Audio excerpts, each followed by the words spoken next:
त्यांच्यासोबत समन्वय साधून त्यांच्या जिल्ह्यामध्ये सुद्धा उमेद मॉल उपलब्ध होण्याच्या दृष्टिकोनातून पावलं उचलली जातील। सन्माननीय सदस्य निरंजन डावखरे साहेबांनी फास्ट ट्रॅक कोर्टच्या संदर्भामध्ये इथे सूचना केली। महिला व बालविकास विभागाकडून विधी व न्याय विभागाला त्या संदर्भातली विनंती ही त्या ठिकाणी केली जाईल आणि सर्वच अधिक सन्माननीय सदस्यांनी सुद्धा ज्या काही सूचना दिल्या या निश्चितपणाने यंदाच्या वर्षी त्याच्यामध्ये विभाग म्हणून सकारात्मक विचार केला जाईल। मी सभापती महोदय आपल्या अनुमतीने महिला व बालविकास विभागाच्या सभागृहात सादर केलेल्या सन 2025-26 या आर्थिक वर्षातील मागणी क्रमांक 1 खालील बाब क्रमांक 175 ते बाब क्रमांक 177 मधील रुपये 5,000 अक्षरी 5,000 फक्त इतक्या रकमेची पूरक मागणीस मंजुरी देण्याची मी आपल्या माध्यमातून सभागृहामध्ये विनंती करत आहे। त्याचबरोबर आपले अनुमतीने राज्य उत्पादन शुल्क गृह विभाग यांच्या वतीने सन 2025-26 या वर्षाकरता राज्य उत्पादन शुल्क विभागाशी संबंधित मागणी क्रमांक B2 अंतर्गत बाब क्रमांक 16 मध्ये 73,05,000 इतक्या रकमेची पूरक मागणीस मंजुरी देण्याची मी आपल्या माध्यमातून सभागृहास विनंती करत आहे। त्याचबरोबर सभापती महोदय मी आपल्या अनुमतीने सन 2026-27 च्या अर्थसंकल्पीय अधिवेशनात वैद्यकीय शिक्षण विभागाच्या मागणी क्रमांक S1 खाली अनिवार्य खर्चाच्या बाब क्रमांक 114 ते 143 एकूण 1.48 हजार तसेच मागणी क्रमांक S4 खालील कार्यक्रम खर्चासाठी बाब क्रमांक 114 रुपये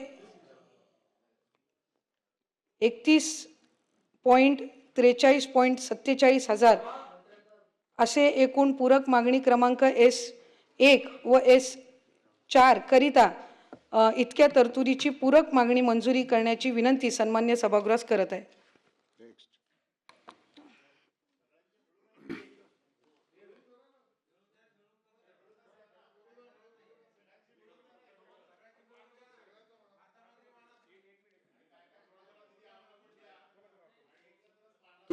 तुमच्या अनुमतीसाठी थांबलो। मी या सत्रामध्ये 1 मिनिट बोललो नाही, मला बोलू दिया।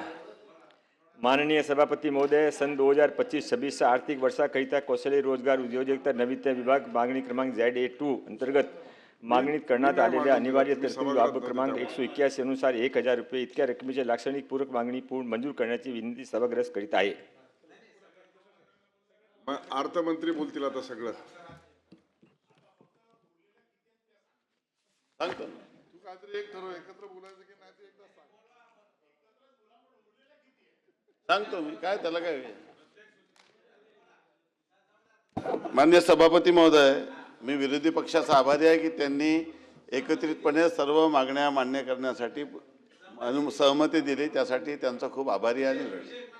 विशेष आभार आहे अनिल परब साहेबांचा।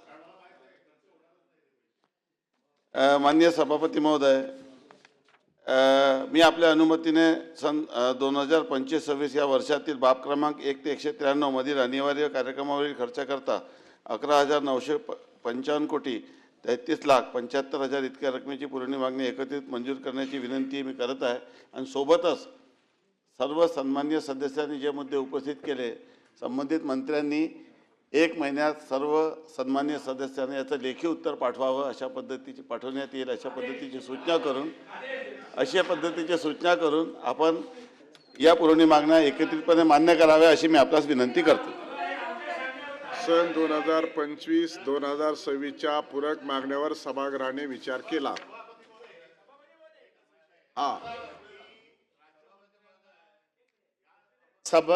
सभागृहात अर्थसंकल्प मांडायची परवानगी आहे। गेले काही दिवस राज्यमंत्र्यांच्या अधिकारावरती बरीच चर्चा या सभागृहात झाली, आज बरेचसे राज्यमंत्री देखील आहेत। पण आता राज्यमंत्र्यांनी निर्देश दिलेले आहेत की प्रत्येक, आता हे कॅबिनेट मंत्र्याला लागू होतात की नाही राज्यमंत्र्याचे,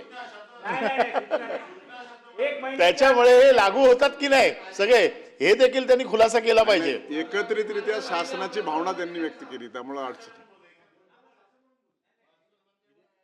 विधेयक 2026 चे विधान राईट टू रिप्लाय पण विचार करण्यात सप्लिमेंटरी डिमांडला सुरुवात रिप्लाय नाही। विरोधी पक्षाकडनं मी भाषण केलं होतं.